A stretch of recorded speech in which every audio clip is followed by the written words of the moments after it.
Yeah, men haven't changed. We adapt. So the dating marketplace has shifted. Dude, see, women are the adaptation is change, bro. What's wrong? Look up.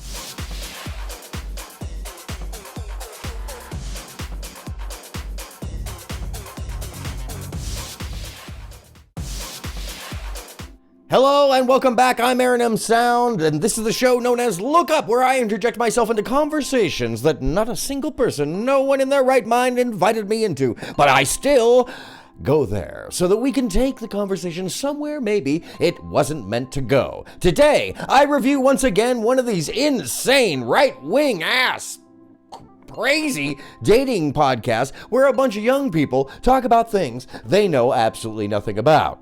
So my little speech about ladies and gentlemen, hopers and trans, crescent mosquitoes and bullying ants, it's actually somebody else today. Thank goodness. Anyways, without further ado, I bring you the nonsense. The nonsense. That is nothing less than spectacular limited reasoning incarnate, the prison itself. Built for young minds, passing on to other young minds in a dribble that can only be construed as a game of telephone in living hell. So, what is this? This started out as a web, kind of comedy thingamajobber. And then gentleman named Brian over there, who's about to make a real stupid comment again. Because unusually so, I don't have to like search for this comment. It's right at the beginning.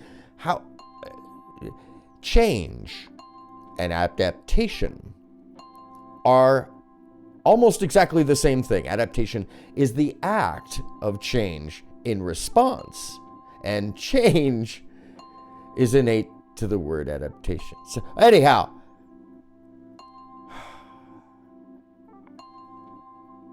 some days this job is real hard. I'm telling you, hurts the brain. Anyhow, let's get into this thing and let's hear what the kids have to say about dating in the modern age. And hopefully, at some point, I and you will end up looking up at the sky and going, oh my head hurts. There's so much more to this conversation that's just being run into the ground. But really, who benefits from this conversation? I want you to think about this while we're watching this, because there's a very few people that would actually benefit from all of us fighting about this or trying to go back to standards that never happened. So it's something to keep in mind as we watch. Yeah, men haven't changed. We adapt. So the dating marketplace has shifted. Hurts my body. See, women are the gatekeepers of sex. So if what it takes to get sex from a woman is marriage, that's what men will do. But if what it takes to get sex from a woman is a couple messages on the dating app, come over, that's what men will do. Okay, because the Kinseys say that we, as the hunter-gatherer species that we are,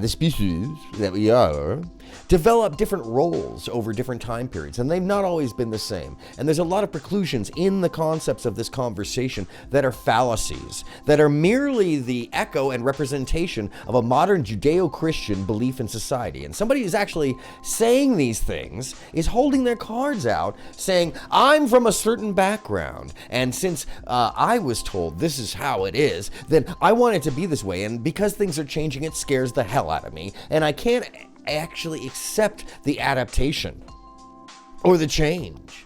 I'm having cognitive dissonance, and I want it to go back to a time period that I imagine when this time period never actually existed. Men, generally, that's like our primary motivating things to get sex. Oh, and the Kinsey reports do not agree. Men's values and women's values skew as wide as there are humans on Earth. See, proclivity and interest and personal taste, which is proclivity, they are that in itself. It's something that belongs to an individual. It's not something that's a monolith. So although you may feel the pressure from your peers to nod and agree, you don't have to. And I'd urge you not to, because it makes you an individual. And yes, there can be 8 billion individuals, so long as we generally work together and have respect for one another. And that's one of the bigger issues that comes up in the conversation, is both a lack of respect in general and a lack of general knowledge. It is quite amazing to me that there's so much unshared in the modern day about how simple healthy relationships can be, and even more importantly, how this seems to be some magical, undoable thing, unless of course you're from some certain religious background, and then your answer is just to be subservient and let's bring back the 1950s, it seems. So men really haven't changed so much. Feminism freed women. We've changed a bunch, commitment, Brian. From marriage. So I'm sorry, he just said feminism freed women from marriage.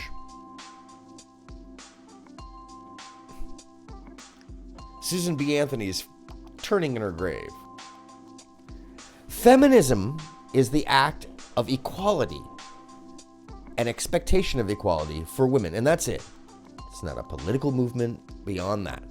And we have moved into a post-feminist age where it is an accepted norm. The fact that it's come back up in conversation is purely an echo of the alt-right, neo-Nazi, white nationalist Christian movement trying to pressure a return to some period in time that never actually existed.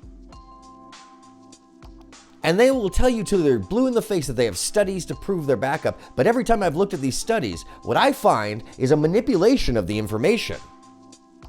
Because the truth is, these studies show nothing less than individual proclivity, taste, being the determination as to whether or not you get joy from polyamory, or a monogamous relationship, or a relationship with a cow, and look, it takes all kinds on planet Earth.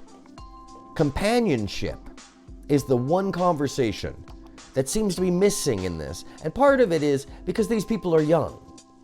So they don't have the perceptive or perspective capabilities that maybe someone like myself with a little more, what do they call it? Engineer that's not here. What? Shut up. No, it's, experience. I would say that not everybody at this age has that. And that's a good thing. That's part of growing up. We never stop that. When you're 35, you look back at 25 and think about how silly your ideas are. And when you're 45, you look back at your 35 and you're like, boy, how silly my ideas were. And by the time you're 55, you look back at your 45 and you're like, my ideas aren't so silly. And then by the time you're 65, you're like, man, my ideas in my 40s were so silly. And then, you get what I'm saying. Perspective can be a real bitch and a half. Smack you right in the face. And it hits us all in the wall. There is no wall for women at a certain age, nor is there a wall for men at any age. It is a wall in your mind that people are trying to build around your ability to grow. And that's where I want to be involved in this conversation for you and me. Because I see and hear a sense of pain and missing, and this is nothing less than a prison that you built for yourself. And now you're standing in it trying to defend it, and you don't even know why. Look on over to Uncle Aaron. I'm over here. I got a sledgehammer. I will break you the frick out of that Mickey frickin' jungle gym. Trust me. It may look like a fun time, but after you're done hanging on the monkey bars for a little while, you want to be out of that thing, right? You know there's more. Well, there is. And this structure that you're inside of is a con and a maze.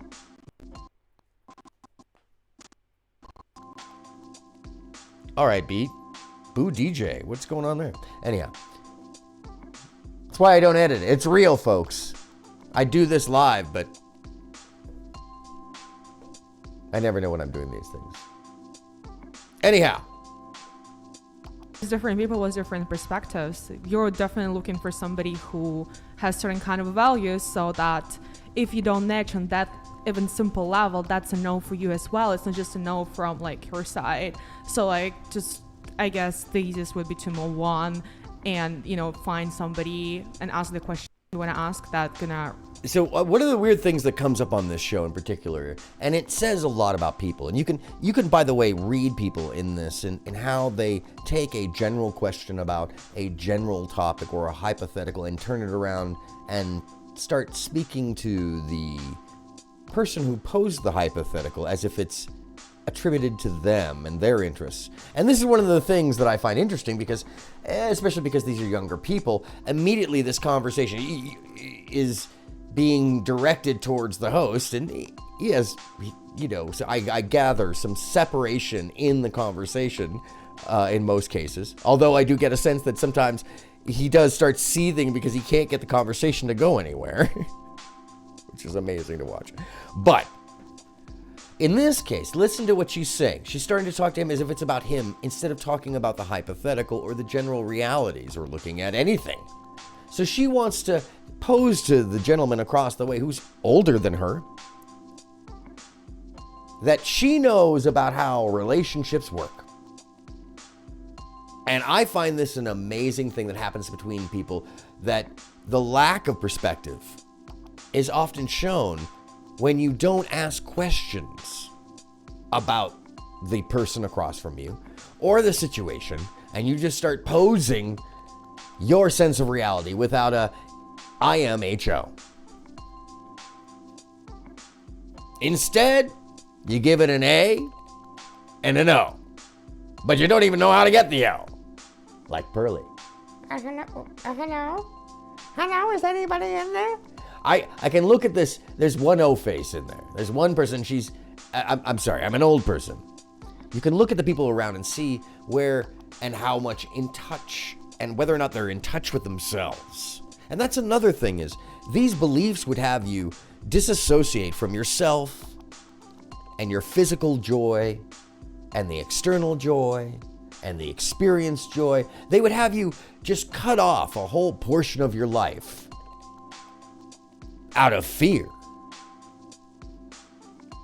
And I say, the hell's wrong with people? Come on, enjoy. You only get to live once. Don't go crazy wild, but even then, if you do, so what? You got this one chance. If you're given the option, go for it. Trust me. My whole generation did it, and, you know, we found happiness in other ways. And one of the fallacies in this conversation is about happiness, and I'll address it once it comes up. But I just wanted to address the hyperbole of presenting lack of experience that'll often be put out there by someone like this, who's maybe she's convinced people around her that she knows something, you know, but, you know, experience and age means a lot. If you're under the age of 30, let me just tell you this one thing. Nobody knows what's going on. Doesn't matter how much money you're making. Doesn't matter how sensible you seem to be. There's going to be a point in time in your 30s, or that person's 30s, or whatever you're looking at, whatever's greener on the other side. There's a point in that person's life that you may not be privy to, that shit's going to hit the fan, whole world's going to dump off, everything for them's going to be tough. So don't look at other people and think that they've got something that you don't have. That's the key, is looking at oneself and breaking out of the prison. Stop throwing and flinging your own pretty poo and screaming about how beautiful your prison is. And just step outside. By the way, the cage isn't locked. You're not locked in. And as soon as you're outside of the obelisk, the Ben comes falling down. We don't have to be in this structure. You know, give you what you want. Okay. I don't think like all You can tell she didn't even know what she was talking about. Want necessarily that like low body count, like someone submissive, and I feel like it varies on All men don't. based off No, the person. not all men, but Majority. most men. No, Brian. And by the way, you notice the little lapel pin that Brian's got on? I believe that represents the 7%ers. And I could be wrong. So someone correct me in the chat if you wouldn't mind, if I am wrong. But I believe that I've seen so many straight-ahead white nationalist, extreme alt-right bros, the Chads as they call themselves, on this show as his representation and the people that he seems to know who he has on, including a gentleman named Chaste, a self-professed preacher who also is abstinent until he gets married now, because he went out and partied and then it freaked him out. And it actually has to do with the fact that he fell in love with somebody in an unrealistic situation, didn't take it for face value, and got too wrapped up, had a little boy experience, had his heart crushed because of the reality, because he probably went to Europe like he told her. Anyway, there's a whole thing, there's a whole story where it's only when you have perspective can you hear what's not being said. And that's a big deal. Keep that in mind when you talk to people. That perspective will give others an eye into your cards when you're sitting there playing the game. Okay. Want Okay. those things. Yes. Yeah. You know, But sorry, I didn't mean to interrupt. Oh Go yeah. ahead. By the way, grown men, real, any grown normal dude has no interest in it and doesn't want to know. If you're there with him and you're cool and you're treating him well, it's that simple. They would have it complicated to make you believe there's something otherwise. And that's like near evil, because what it is a funneling, an intent to cause people to run away from their own wants, desires, happiness, joy, self-exploration, you name it.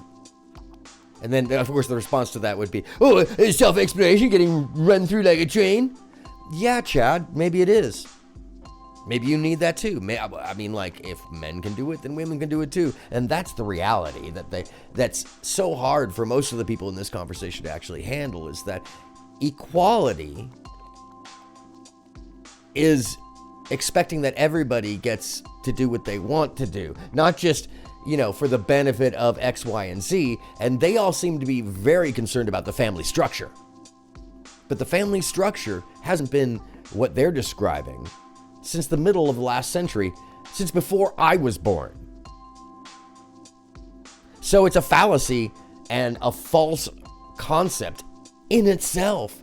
They don't want to accept that the world has moved on, and they're believing a Disney fantasy while telling everybody else that their fantasy is the Disney fantasy, which is, talk about some Inception shit.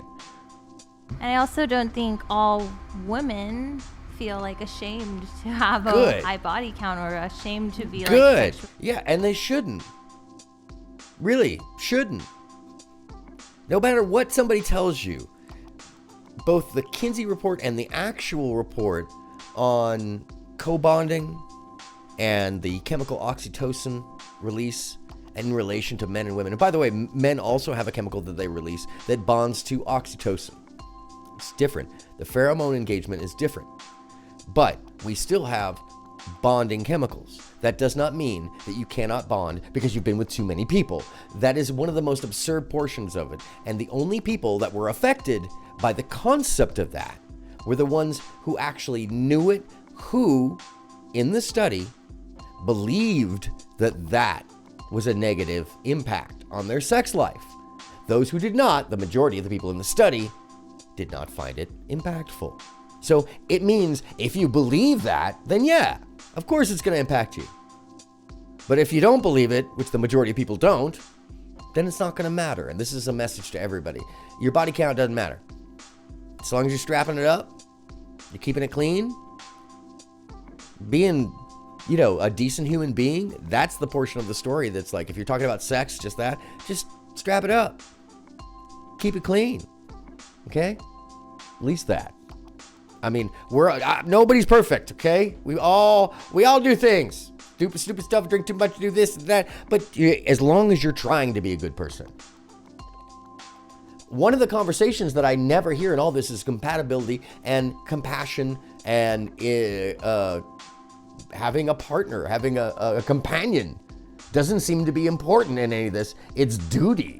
Like like we're going to the military. That's what these kids love the idea of partnership, but they don't know what it means. And that's salesmanship of this. That includes the fresh and the fits, and the pearly things, and the destinies even, and all of this stuff. All the different edges to this argument about relationships is nothing less than a maze being propagated to sell you one side or the other of the deal. And I'm saying, don't take a side, just do you. You don't need to defend your side.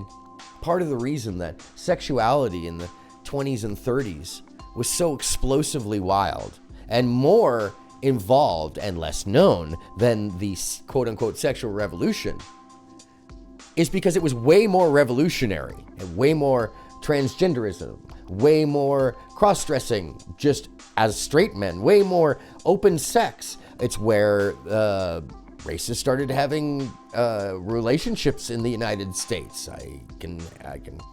I say this because I know from my own family that there was interracial dating back then, before one of my relatives met another relative.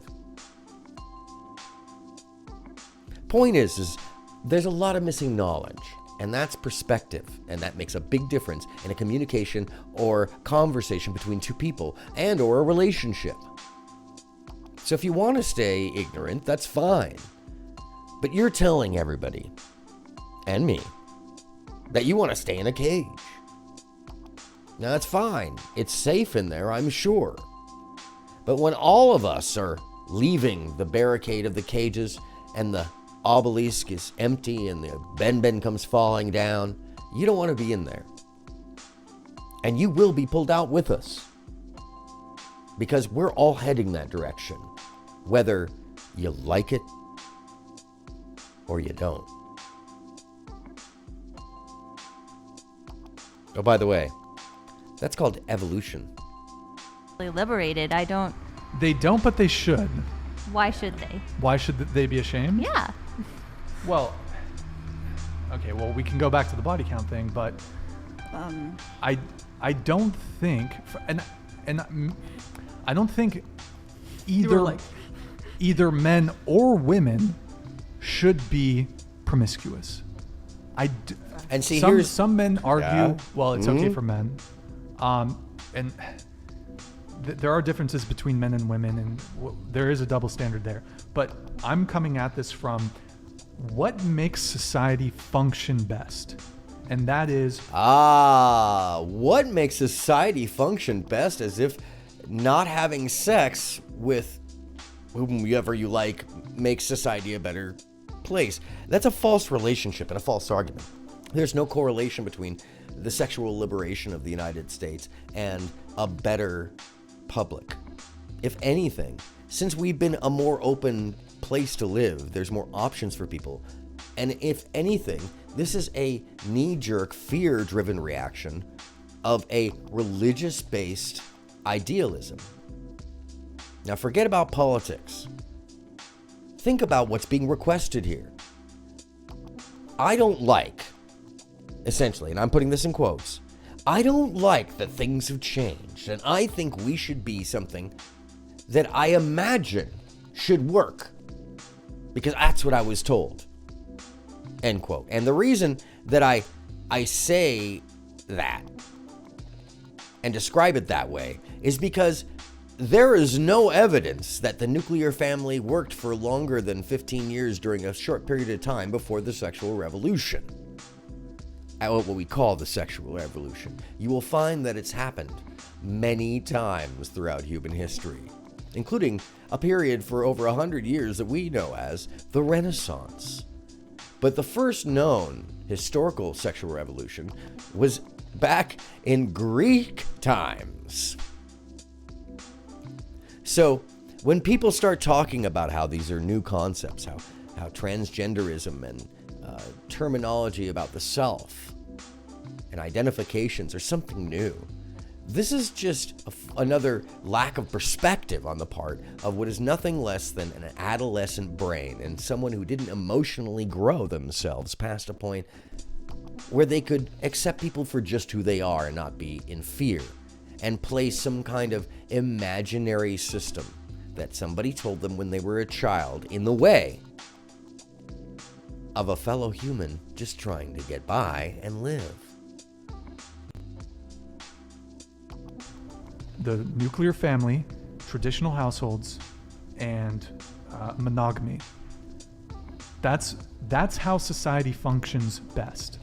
Okay, so there's one, very little evidence to such a thing because the majority of societies across the planet are not polyamorous, but have polygamous relationships. Or in many cases, if you go to Eastern Europe, it's not uncommon to have first wife with kids still living in the house after divorce, with second wife living in the apartment with 2 kids in the back, and the now wife living in the current house with 2 kids, and the girlfriend as basically the housekeeper, if you have money. The world works in different ways depending upon where you're at. So the idea that this is just how it is, this is how society works best, is the argument of some strange, I hate to use the term because it just defeats any good argument, but a patriarchal mindset. But it comes from, very specifically, a modern, alternative, right-wing, Christian conservative, dare I say, neo-Nazi mindset. And it's like a weird lack of cognition or a cognitive dissonance where I feel very much the cynicism from these people. They know deep down that what they're selling, what he's pushing is BS, and he doesn't even know. He's just pushing it because he hopes it's true. But he's not even able to practice that in his own life, and none of these people are that profess it.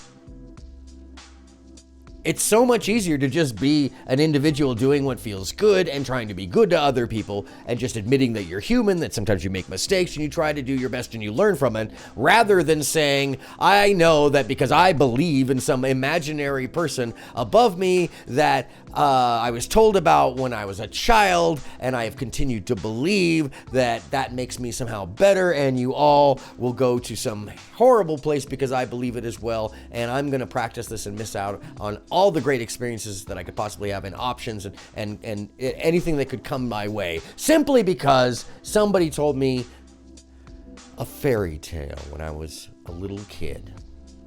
So that should drive everything, and that's the only way we can have a good world. Follow those rules.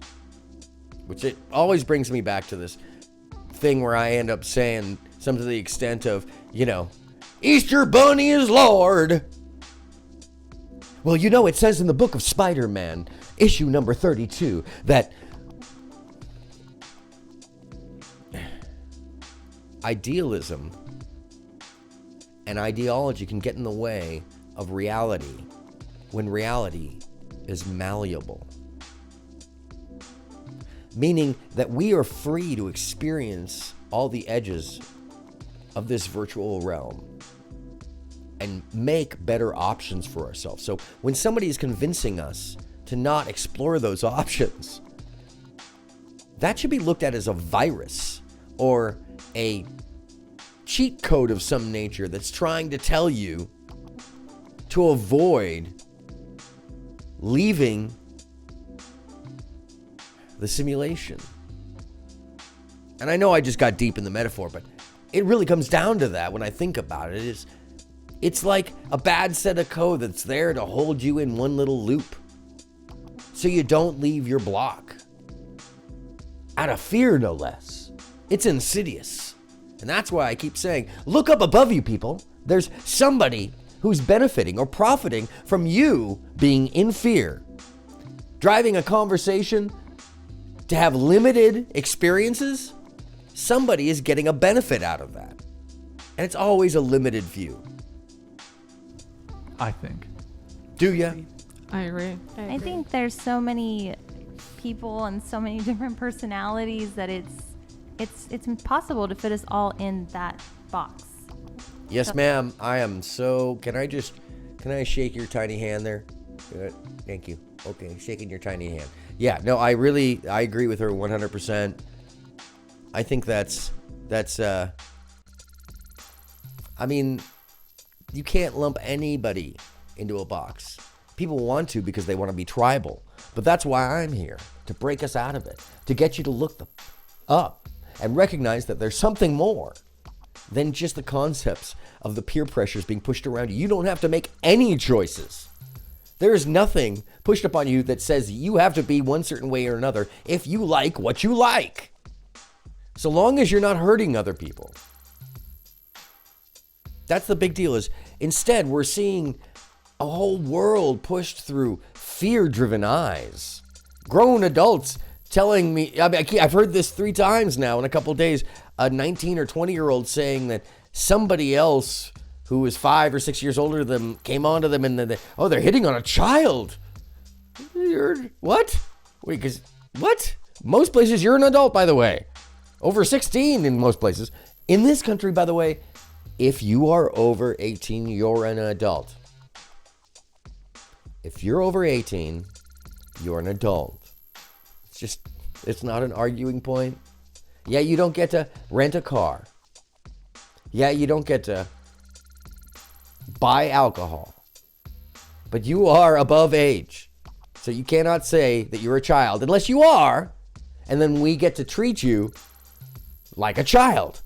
You don't get to be an adult when you want and then a child when you don't want, just because you've got teen still in your age. Unless we've all suddenly agreed that adults are not adults anymore. Now, I know in my age, people at 18 or 19, they look really young. But I still remember being an adult at 18. I was on my own for a couple of years at that point. Personally, because that was the time period. I wish I could have stayed home. Goodness. That would have been cool. Anyhow. Yeah, so I am jealous of the generation currently because of that. Because my generation, they were like, "Oh, you're 16 3/4, get out! Pay rent!" What? Huh? How do I use a razor? I smell bad. I feel Sure, there are many different people who pride themselves in being sexually liberated. Yes. And if you are that person, more power to you. You have learned how to be in contact with your person. And look. Ooh. Now, by the way, this is looking for attention out of being, for sexual liberation. Oh my God. Yeah. Okay, so something that I find very interesting is most of the time when you find women or men that are not down for sex is because they don't know anything about their own body or their partner's bodies and aren't interested and are in too much of a fear state to actually take the time to learn, or haven't had a partner be decently compassionate and sweet with them. And that makes a big difference to have that partner that way. And one-night stands don't do it. And sometimes not even sexual exploration. You really have to have a partner, but sometimes not. It just depends. If you don't explore, though, at some point, you will regret that you didn't do that. Because you only have one life, as far as we know. And you have to wait a near eternity for it all to restart and for you to get to do this one back over again. If you saw my video on simulation theory, you understand. Anyways, why do I have to say what is she, 20? What is she? Yeah, exactly. I mean, you see, I just caught myself. Yes, they are young. Perspective. But they are adults. So also, this is silly because they're adults, but the lack of perspective makes them look silly because they're adults. Okay. I mean, I think they've been And who sold, enjoy sex. I mean, I think they've been sold a lie. Wait, she said, and who enjoys sex? I thought she said, and who enjoys sex? As the question, I'm like,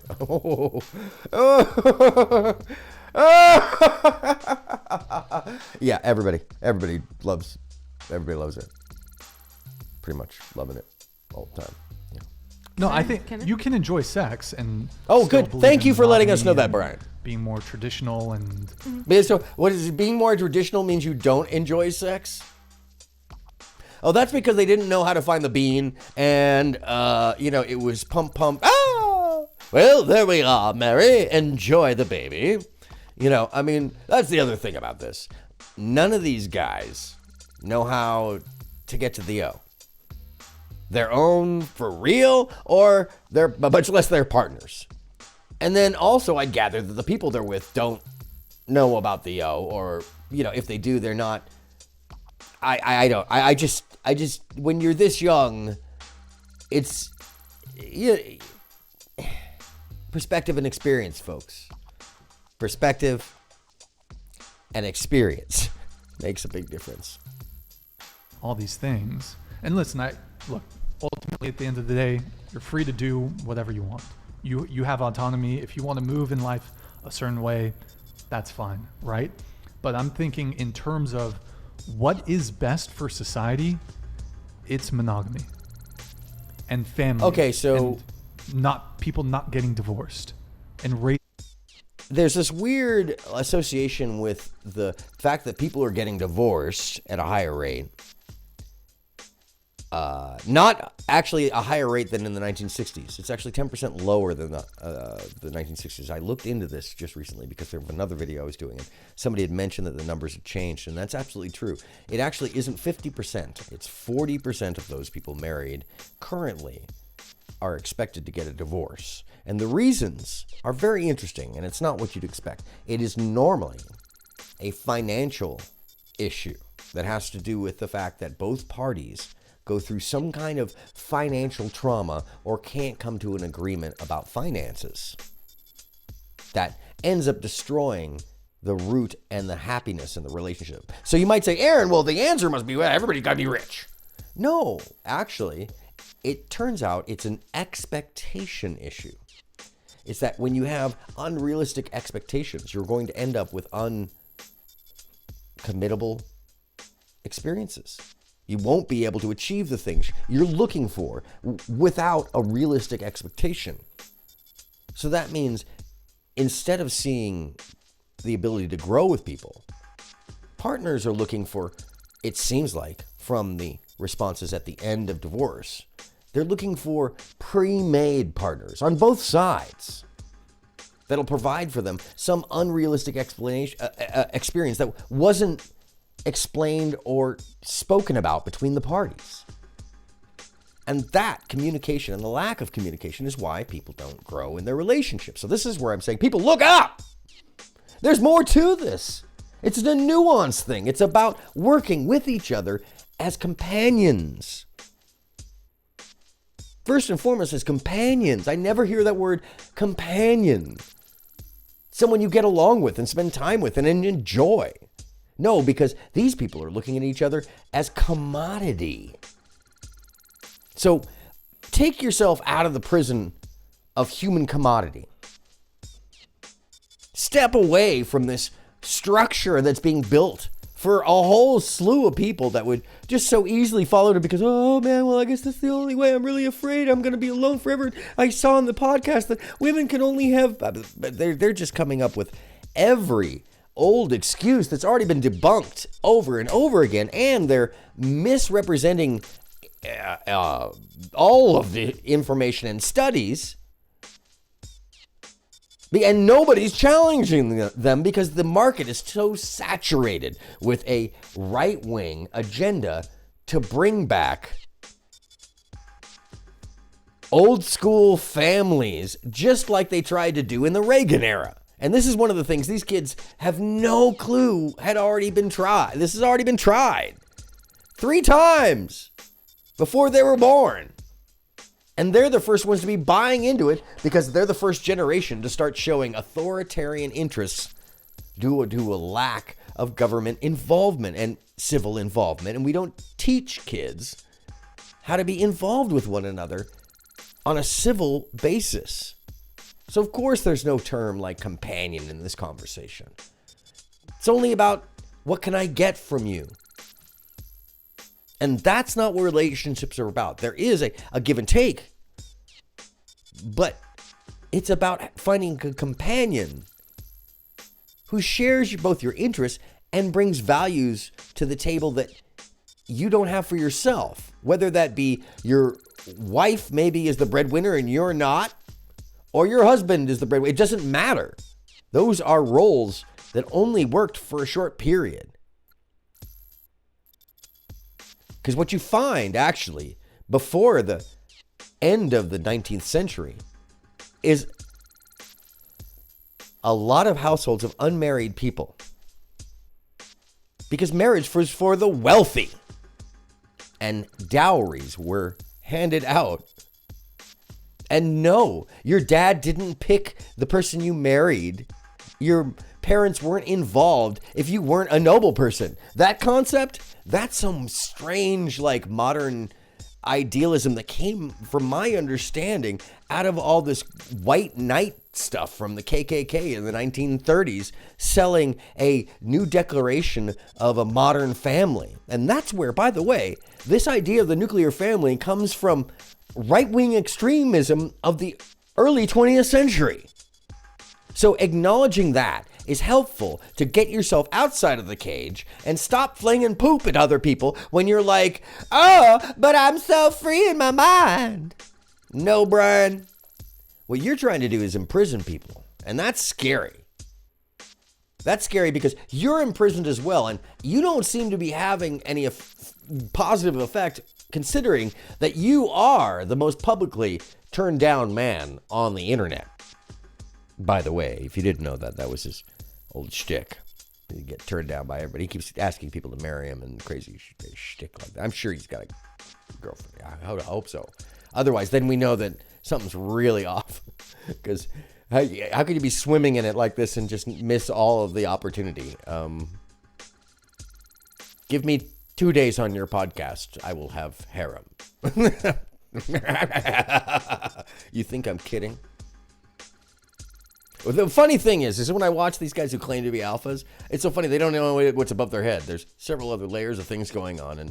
And for someone like myself who you might think, oh man, that guy, hey, stop yourself. It's really about your personality. It's really about your ability to talk to people. It's really about your, and not every moment is correct. And I've had ups and downs, but I know I've had witnesses to the fact that, you know, I've had plenty of just walking down the street experiences, also at work and the club, at the venue, at the theater, at the blah, blah, blah, blah, all kinds of different experiences out in the world. And dating apps, I've had the worst experiences ever. So one of the weird things about all these conversations is in real life, strange people like me do very well because we're experienced and we have stories and we aren't just a lunk. And that goes for women and men. Both gender. All gender. Well, I'm sorry to not include, be not inclusive, but you know what I mean? Everybody. It goes for everybody. It has to do with whether or not you're an interesting person and you're a decent person. Yeah, because any schmuck can get laid with all the pickup tactics. That's no big deal, man. Most of the time when you're parading that around, it's because you, at some point, feel like that's going to prove a point. And only people that, well, aren't very cool or feel the need to prove stuff, those are the people who tend to tout it like that on a regular. And I think it's funny because it's someone like me who is very much at a young age deep in it. Had access, you know. Well, I know the signs because I had access. I never tripped about it after that. In fact, I went through a time where I stopped in my mid-20s because I really felt like I was a jerk. I didn't want to be a my wrong or, one of these, pickup artist dudes. And I could have been that. Really could have, believe it or not. And I excused myself from the group that I was able to do that and went out into another whole group and restarted my life. And boy, isn't it amazing when you have to relearn to be you again in a different world where you're no longer something special and you have to earn things again. And you find out that if you take any one of these people out of the environment where they are quote unquote self-made kings or queens and you put them in a normal environment where they have to restart, they're nothing. They don't exist. They're not who they think they are. And it's really the key of being able to move, being able to adapt. And adapt is change. Oh my God, I can't believe you said that. And the more perspective you get, the more adaptive and changeable and malleable you become if you allow yourself to. But if you believe a bunch of limiting concepts, you'll be inside your cage throwing gloriously painted poopy at someone else and going, look at how amazing my cage is. Monkey people. And kids. Yeah, I feel like society would. By the way, function that is, when I say that, I mean as in evolving. Like we're still like in the, yeah. Don't take that the wrong way, people. Okay, we are straight up, not very far from our relatives in the jungles, and a lot of us in humankind behave as though we still are, hoarding the bananas. Which, by the way, that's a scientific theory about the chimpanzees that hoard bananas. When there's more than enough for everybody, and when there's just enough, that's when all of the chimpanzees get bananas. And that's really what we have to do. We have to make it so there's enough for everybody. And the manufactured scarcity of love, of care, of companionship that's going on right now via the dating apps and these organized mindset sales systems. Well, they're the things that are keeping the obelisk in place and holding that bend way up high. And, ooh, doesn't it feel wonderful to be all up in your cage throwing your gloriously painted poopy power? I say, just wash your hands off. Step back out of the cage. The gate is open. Come join me on the outside. It's so much nicer. You don't have to worry about any of that because none of it makes a difference to you. All you have to do is care about your neighbor, worry about making sure you eat, treat people well, go see things and learn, breathe, eat, love. Did I say eat twice? I should have said sex 3 times. Anyhow, yeah. You hear me. People would right? stay together and work together to raise their children, but Yes. life is hard, and And You I think get through it as the best some you people can. don't want to have children. I think that's fine. But Oh, is the- it? Oh, thanks I guess for that the complaint permission. I have, or not a complaint, but I'm concerned about how, the divorce rate is sky high. Divorce is super common, and I don't know. I don't think it's a good. Sorry, go ahead. Yeah, I just I had a comment about monogamy before, but that's By the fine. way, the lack of connection between the two seems to escape everybody at the table. Well, the divorce rate is really high, and that means that the world's going to fall apart. What? Huh? There wasn't even proper governmental marriage before the 20th century. What? I think the divorce rate. Well, you can say what you want. Oh, and by the way, we live in the most peaceful, believe it or not, the most peaceful time in human history. The most advantageous time to be alive. The most ability for well-being and health ever in human history right now. So all of these arguments in the first world sense are kind of stupid. But okay. No, it's ridiculous. It's the kind of thing that when you don't have perspective, you're going to argue these points and then not connect them. And then everybody at the table is not really listening, so they just let them fly by. And when that happens enough, people tend to think that their ideas were then correct because nobody said anything. And that's an ill in society that I would urge you to not give into, by the way, folks. Don't let people say some crazy shit next to you and then just let it fly by. No, confront it and be like, yo, that is wrong. You are capped for that. All right? Step it out. Wrap it up, B. I think Speaking of monogamy which. now is different from monogamy that it used to be, because monogamy now is one person at a time. Monogamy in the 17th century is one person for life. Wow, we went all the way back to the 17th now, huh? Well, yeah. Yeah, I mean, if you married someone, it was one person for life. But that's different because you were having children with them and you had a protective little group and it was way more tribal. And, although the world was just I wouldn't say it was that much more dangerous in the 19th century, but apparently in the 18th and 17th, there was definitely more hoarding and raiding. So, yeah, it was more dangerous. You could have somebody with a big old sword come into your house or, an army come attack. That was not as uncommon because of territorial disputes. But that said, most of the time civilians were left out of it, at least after 1440 when we have the Magna Carta. So, that... Oh my goodness. I mean, that's a false equivalency, though. It's all a false equivalency. Yes, monogamy is just two individuals, and that means you're with one partner. So you could say, yes, monogamy used to be for life, but you're relating monogamy to marriage, which may not, in essence, be the same.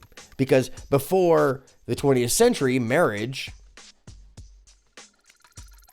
Well, that wasn't specifically monogamy either.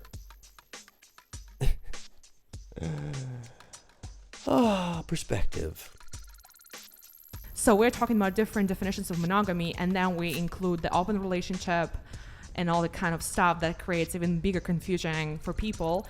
And I think that women are sold the idea that they are like men. They can also perceive sex as sport, which is not true because Okay. I don't want to be demeaning, but you have no clue what you're talking. I love that she doesn't. You can tell she has no clue what she's talking about because her eyes just saying, anybody can treat sex as sport. The idea that somehow women are more prone to emotional connectivity because of sexuality is a fallacy. It's a BS line that somebody made up, and they keep spreading it around. I guess it's been spreading around TikTok too, but the studies do not support this. Oxytocin, once again, the connector chemical that a woman releases if she's had an orgasm. And most of these people do not. Oh, maybe homegirl in the corner looks like she's a little in touch with her if they've had the orgasm, then there's an oxytocin release and oxytocin, sorry. And, it's just, there's so much disconnect between what is real and what they want things to be. And one of the things I think is very interesting is you can always find the more rigid, less experienced, saying some of the most extreme, crazy stuff. And it's a prison, a mental prison. And it's up to us in the world to smack them up, make them look up. Hey, wake up. That's a lie. What's wrong with you? moment you agree to have a sex with a man, you agree you can have a child with that person. Okay, she just said, well, when you agree to have sex with a man, you're also agreeing that you're having a child with that man. It's like, whoa. Okay, there's over 40 versions of birth control, and you live in the modern age. Sorry to be patronizing, in the patronizing voice. But take some accountability, okay? Thank you. Okay. Yeah. And that's wired in you biologically. That's just how your body works.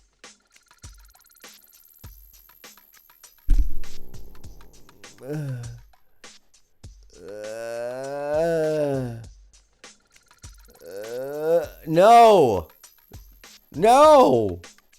What? No, I think this is my screenshot right now. What? Yeah, come on. Hold on a second. Give me 2 seconds, guys. I got you. Hold on a second. What? Yeah, there we go. Oh my God. Oh, I think that one. I think I need to hold my eyes on this one too. What do you think? This one? Yeah, I got that. Okay, so I don't even know where to begin with this stuff. It's just so far out that we've gone this far back. This is why we needed, sex ed and home ec. Except she is from Ukraine. And in Eastern Europe, there is a more 1970s, 60s point of view of things in the world. But look, none of this applies to any individual. It only applies if you wish it to and you want to accept that. That's the great thing about the modern days. You can choose the ideology you want to. There is nothing wrong with it, so long as you're being decent to other people. The problem in the equation is that the companionship and decent to other people in the situation between both parties is just effed in the A. Like, did you want some lube with that? Sorry, don't got no lube. Come on. Somebody, talk to them. Tell them to watch me or something. But there's got to be more than just my voice. Crazy. Wow, what happened? Did I just like mess up my camera or something? It was like, dude, I don't like the, so don't on my, okay. You can deny it, you can lie to yourself, you can say that's not true, you feel differently, but you have that longing to continue the relationship with that person with whom you had sex. Okay, and that's because you are emotionally attached first to off, that. That's you why are men can't have... you have braces. You are discounted from this conversation altogether. No, that's not how that works. The girl in the center is like, oh my God, no. And this is a great example of projection. Something has happened in her, and that's how she feels about it. This is not a how I feel about it thing, though. There is no scientific proof of any nature that says that you, as a woman, bond to any one man. We are not doves. We are not, although we are animals, we do not pair bond the way some animals do. And it's funny because these same people who would say, oh, I'm not an animal, would also say, well, pair bonding, you can only have it. Stop it. You got to choose a side on that one. All right? You can't actually be a moron by committing to oxymoronic behavior. Okay? A lot of different sex encounters and still not feel a thing for them. Like, you know, they can love the one person but with another one. But woman can't. Like, we emotionally... Women can emotionally do just about anything a man can. There are some subtle differences in our chemical balances. I once had a chemistry of the brain pair of professors back in the 90s say to us as a course at the beginning that they were going to inform us of something that some people might be quite offended about. But nonetheless, it remains true, and they began to prove it to us and showed it to us on a map of the human brain and its relation to the chemicals over the course of a month. And the statement that they made will still get me into trouble to this day, which is, if you're just to look at the chemicals inside of humans' brains, all men are stupid and all women are crazy. Let me say this again. If you're just going to look at the chemicals inside of humans' brains and just judge humans by the chemicals in their brains and the way that they work, all men are stupid and all women are crazy. That's because men's chemicals over the 6-month period move like a very slow escalator with a very slow drop off. Yeah, men have an up and down. By the way, men do have a period as well. We just don't bleed. And our period can last for 6 months. Did you know that? No, you don't, because most of you don't know anything about the human body, even though you think you do. And by the way, women, one of the most insulting things that's in the current day is having people who don't know anything about you as a gender act like that the echo chamber of you talking with your girlfriends is the answer to knowing everything about the opposite gender. You would feel the same if men weren't asking questions about you, which men don't. And you used to, absolutely not. Now, though, at least we're trying. And so we should all be happy for that. That we in the U.S. have moved forward to some degree. I mean, we aren't like the French or the Norwegians, but we're on the way. Anyhow, talking about somebody in a fallacy, she must be connected to somebody that she feels by sex, and she's using this as an argument in that conversation.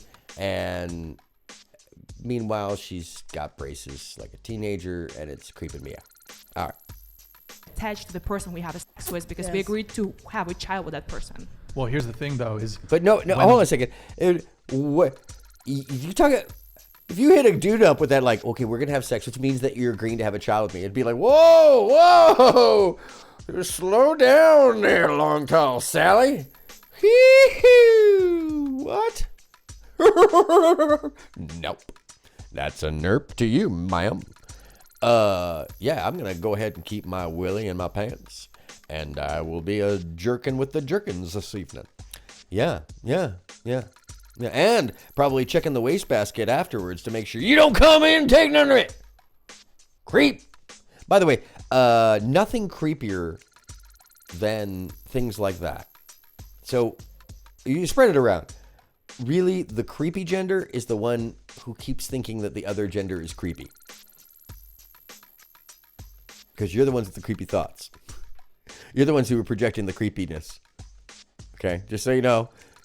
Most men are being really polite and not telling you that we think you're being really creepy by calling everybody creep.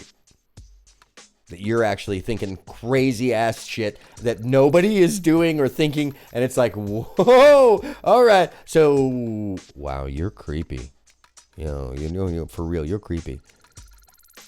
You are filming yourself and whispering to yourself in a corner, and you're upset because somebody else sees you and it's not the people on the video. I mean, it makes no sense. And it makes it even more creepy, by the way. It's like, yeah, disconnected. We're living in a disconnected age, and sometimes it's funny because it used to be like, well, yeah, dudes are kind of creepy. Now, no. Ladies, you're flipping creepy as hell. Don't know what you're thinking. And if you're the one thinking that everybody else is doing negative stuff, then by the way, you are the one that's creepy. It's not everybody else just living their lives. It's you presenting these thoughts because essentially you're saying that that's the way you think. That's what you do. Yeah. Let me say this again. When you tell everybody everything is creepy, you're telling most of us who have perspective that you're the creepy one, that you're doing creepy shit, that you're thinking creepy things because that's the way you think everybody else is thinking. Get it? You're projecting. Now, this stops when people are normally in their mid to late 20s, but the fact that there's social media now, it's getting around and, creepy. It's an easy way to, like, shame, insult, yada, yada. Which, by the way, that is a narcissism trait, not a male or female trait, although malignant narcissism does tend to perform more acutely in women than it does men. It is still, sign language is still just a narcissism trait. An egomaniacal trait. A trait of somebody who wants to harm you derived from their ego. Okay? It doesn't even have to be psychological. Just be that somebody's an egomaniacal ass. And they like using shame, insulting, guilt, and then the stipulation of the need to be right. Doesn't make them anything in the red pill world either. So it's, anyway, what are these people saying? What's going on? Has had a lot of sexual partners. She loses that. Yeah, that's true. I agree. Yeah, but you're right. That's a lie, and I hate that keeps coming back up. Oh, if you have a lot of partners, you lose the ability to pair bond. We aren't muskrats. That's not how we work. Okay, kids? Stop repeating a lie. Thank you. Women can start chipping away at that bonding. Yeah. No. So, and you wanted to come in? No. I liked exactly what you said, but I feel like women should not be promiscuous at all. I agree with you, by the way, because like he said, they cannot commit after having multiple partners. And on top of that, imagine sitting there, you want to be a wife, you want to be loyal. How can you do that if you're practicing, sucking fun dip every week? You're not practicing. Like, are you supposed to practice to be a wife? How does that work? Do you just wife on a weekly, or is that a monthly wife thing? And then when you're done learning the wife skills, this makes no sense. It only makes sense to somebody who doesn't have the perspective to know that they're talking nonsense. And she's about to quote, and this is my point, is another prison builder, Auntie Jenny and Pearly Things. Oh, well, Pearly Things has a wifey school. Pearl has clearly very little sexual experience, almost no relationship experience beyond her parents that she constantly quotes. And they're not perfect either. And it's all privilege based. I mean, the nonsense that's being sold is nothing less than a prison. And I keep saying this because it's this self-perpetuating, self-sustaining prison that these folks and many like them are putting themselves into because it's safer to them than thinking outside of that way and peer pressure. And it's scary to me in a certain sense, and it should be scary to you. This is why I say, look up, people. There's more to this situation. There's more to the conversation. Companionship, love. It's not just a duty-bound thing. It's not just for marriage. It can be paired in so many millions of ways. And yeah, in ways some who are really uptight and unusually xenophobic wouldn't be comfortable with, of course. But that says more about them than it does anybody else.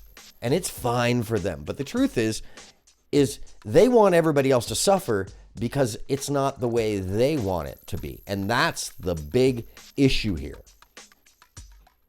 And that's the one thing that I won't tolerate, because we're all free to have the will we wish to have.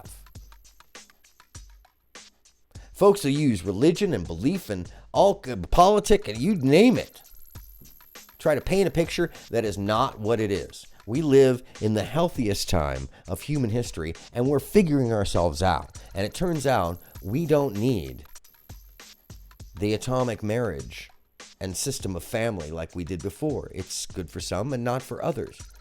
It means nothing about population, and it means nothing about the breakdown of society. Because we've seen throughout history, if you pay attention to that kind of thing, that society, for the majority of history, has only had a total of maybe 1,600 years interspersed where the husband-wife marriage system is actually in play. So that means for the majority of the past 25, 30,000 years, people have just paired together for whatever circumstance, not under the banner of marriage or dowry. This is once again only known if you have the flippin' perspective to have it. So come on, people, step on outside of the cage, grab these kids, pull them on out and say you can fuck who you want, be who you want. And when you're done having your experience, you still be a whole person and somebody will love you. Otherwise, don't believe all the nonsense. Live your life as you wish to. Just be a good person and a good civil human being to your neighbors. Be a good person in society. Whatever sex you do, whatever's in your pants, whatever you look like, whatever you dress like, that has no role so long as you're a decent human being. And these folks who are so afraid and xenophobic of everything would have you believe otherwise. Well, you know what? I'm done with this conversation. These people suck. And essentially, I would love to go on this podcast because I would rip most of these kids a new hairy hole in their logic. I really don't think that most of these folks have really contemplated life much further than what somebody told them or what they're agreeing in their echo chamber. And what I think is more insidious is that the host of this show and some of his other male guests would have an idea system that is so debasing to our evolution state and where we're at in interpersonal relations. I think it just debases the whole thing. Which, by the way, debasing, well, now everybody's using, that's base. Well, I'm going to start calling things debased. Because that's an actual word. Debasing, yeah, that's an actual word. That's something that relates to that, actually. It means what it means. Because, things mean what they mean. Anyhow, I urge you to stay away from this nonsense and love freely, live freely, have sex freely in whatever position, with whatever clothing, in whatever way you want, with whomever you want, in whatever hole you want. Go for it. That's the planet and life we live. That's sentience. That's the gift given to us. And most importantly, I want you to remember, at the end of the day, look up!